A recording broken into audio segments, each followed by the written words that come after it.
Hey everyone, what is up? This is another vlog video here. Happy New Year. That's actually mainly the reason as to why I haven't really been making videos, was just for the holidays and all that good jazz of just moving on and just waiting for the 2011 year to begin, which it finally has, meaning that I am making more videos. Just a little brief update though. I'll probably be making videos a good 2 or 3 a week, just to really up in the pace and to get the word out and grab an audience as fast as possible. But now that all that's out of the way, the main thing I want to talk about in this episode of my vlog is, which I gotta give it a name for. I don't. Maybe I'll rename the episodes, but until then, I'm still gonna call it a vlog. If a catchy name comes to mind, I will so change it.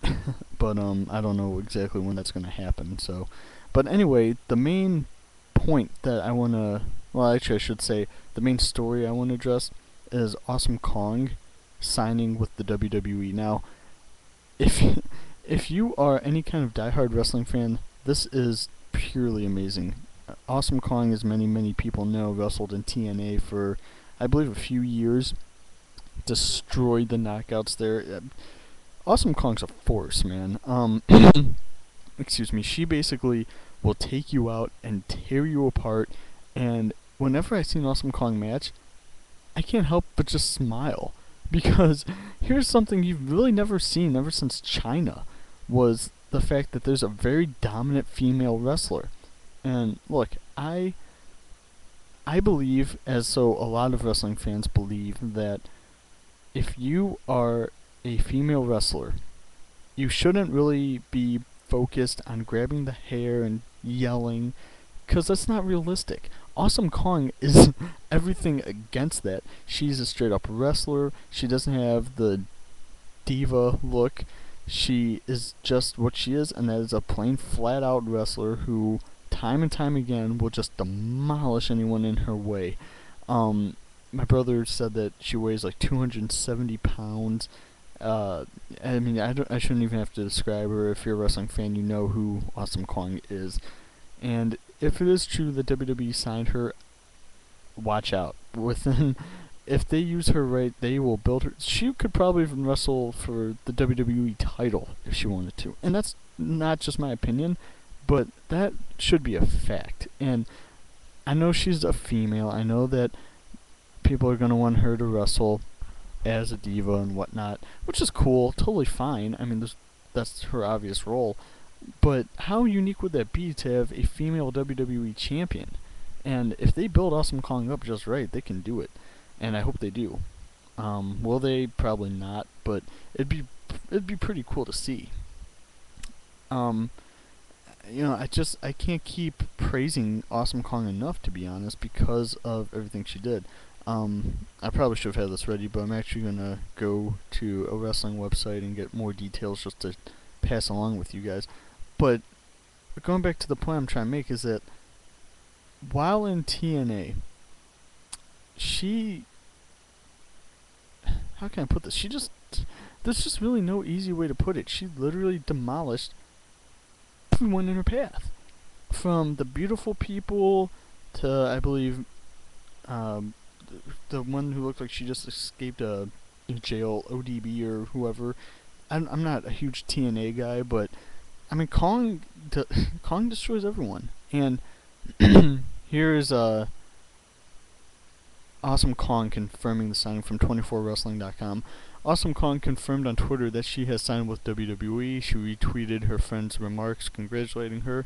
Quote, "We did it, baby. Congrats to you on signing with the WWE," the diva wrote. "I am so proud of you as your attorney and friend. You will kill it at WWE. You go, girl," end quote. So, yeah, it's... I'm sorry, my throat's getting dried out already, but, I will not feel any remorse. This is what I wanted, is a very powerful woman wrestler. That's all she is. She's not a diva. She's not a superstar. Kong is a wrestler, and I hope just that happens. I hope that Kong will dominate. Moving on and shifting gears for a second, I want to talk Excuse me, I'm sorry, my throat's just really, really, really dry. I wanted to talk to you about the WWE Hall of Fame. And that this year, for the 2011 one, they want to have a WCW theme since WrestleMania is going to be in Atlanta, Georgia. And, they just want to cater to those WCW fans. Sort of like what they did with ECW from 2005 to 2010. They wanted to cater to those original fans. Now, once again from 24 Wrestling, the top rumored names for the 2011 Hall of Fame, you got Bill Goldberg, you have Lex Luger, Ron Simmons, and Arn Anderson.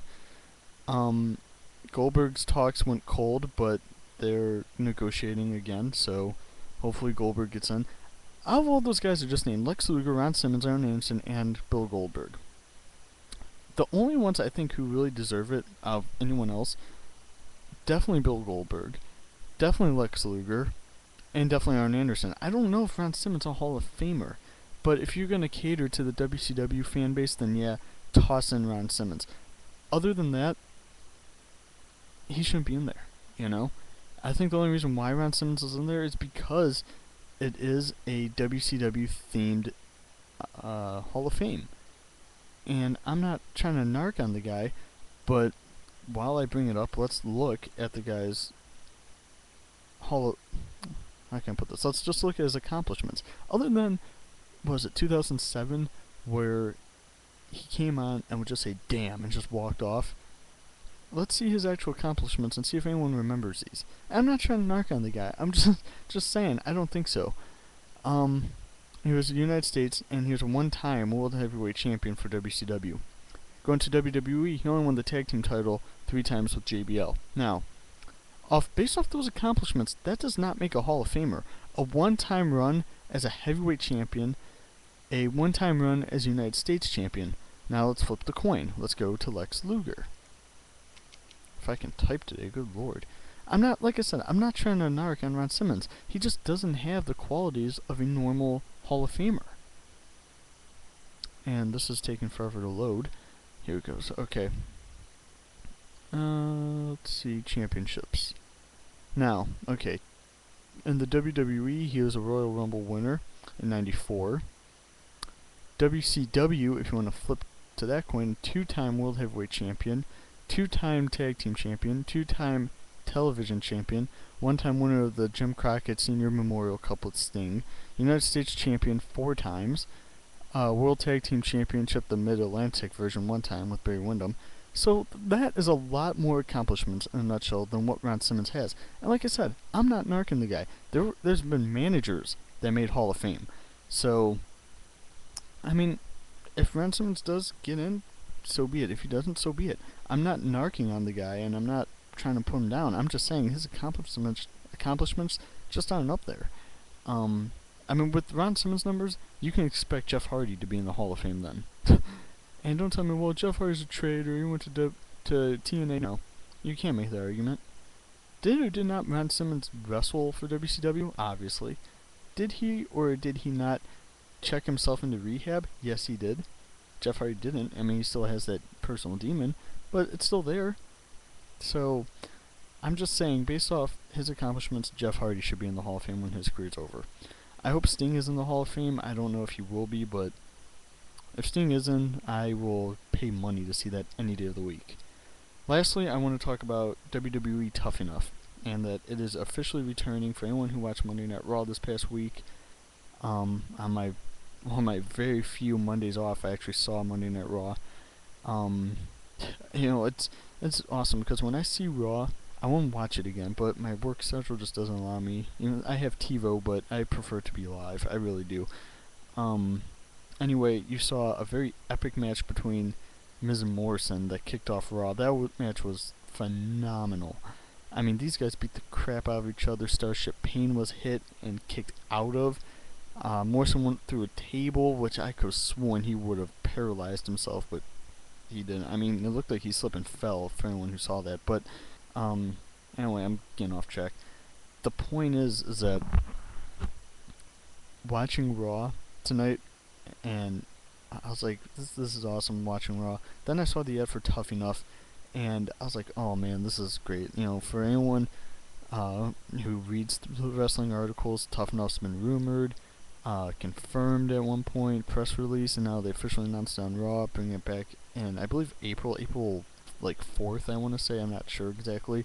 I'm sure it's on WWE's website, but when I heard that, it was a blast from the past. I was the kind of person who loved Tough Enough, and that I always watched, even though it was on MTV and I couldn't really stand MTV at that time, I always watched it. I remember when Josh Matthews was on there, I remember when Maven was on there, Matt Capitelli was on there, and, you know, I can't remember who it was, but this guy basically tried to punk out Taz, and saying that Taz is a wash-up has-been and all this, and Taz got like so pissed, he nailed the guy with a kendo stick and told him, was that fake, was that washed up, and Taz just went off on the guy. That was by far the most amazing Tough Enough moment. I remember another guy on there, he went by the moniker Danimal, and Team 3D was like the guys were working on their promos with Team 3D, and the guy kept saying, I'm Danimal, and Bubba was like, yeah, we get it, you're Danimal, what else you got? And it was constant back and forth, but to be honest, that's what made Tough Enough, was that it showed the real side of wrestling that not too many people get to see outside of the wrestling business, and I'm glad they're bringing it back. I hope that it's not going to be as big of a flop what NXT was. I thought NXT was going to be reality based, but it wasn't. It was all staged and planned, and it's kind of cartoonish. I didn't think it was going to last long. After I saw the first few episodes, I was like, eh. But who knows? I mean, Tough Enough, they said that they want to actually try to recruit indie wrestlers this time, which is okay, but that was the whole gem of the original Tough Enough, was that they did it with actual people who tried out, you know? So hopefully they do that again. I don't know. It depends on what you like in wrestling. For me, that's what I like, is to see these guys being molded and to see them go face to face with the stars who are making the business now. So I hope The Miz is on there. I hope John Morrison is on there. Rey Mysterio, Edge, Jack Swagger. We'll see. It's really tough to tell because it's too early. But I just hope that they treat this at least somewhat like the original Tough Enough. I know they're PG, but let's just hope that they keep it with that whole TV-14 like MA kind of feel to where it's back in the Attitude Era. But we'll see how they do that. I don't think it will be. I think to an extent a lot of it's going to be planned out. Like the winner might be planned out, and a lot of the spots are going to be planned out. So I don't think it's going to have the original feel. It's reminding me a lot of ECW. Like when you first heard ECW was coming back, your face lit up. But then within a few weeks, the whole Extreme Rules was dropped. Storylines weren't too much in depth, and you can tell it was just falling apart from the start. So, but I mean, in my personal opinion, and you'll hear this a lot in the vlog, is that I love ECW, new and original. I love both to death. So if I bring it up and reference ECW a lot, that's why. So anyway, this has been an edition of the vlog. So just enjoy your day. Happy New Year. And most importantly, support my channel. So add me and all that good stuff. I'm also on Twitter. My account's on the page. Like I said, Happy New Year, and I'll see you guys next time.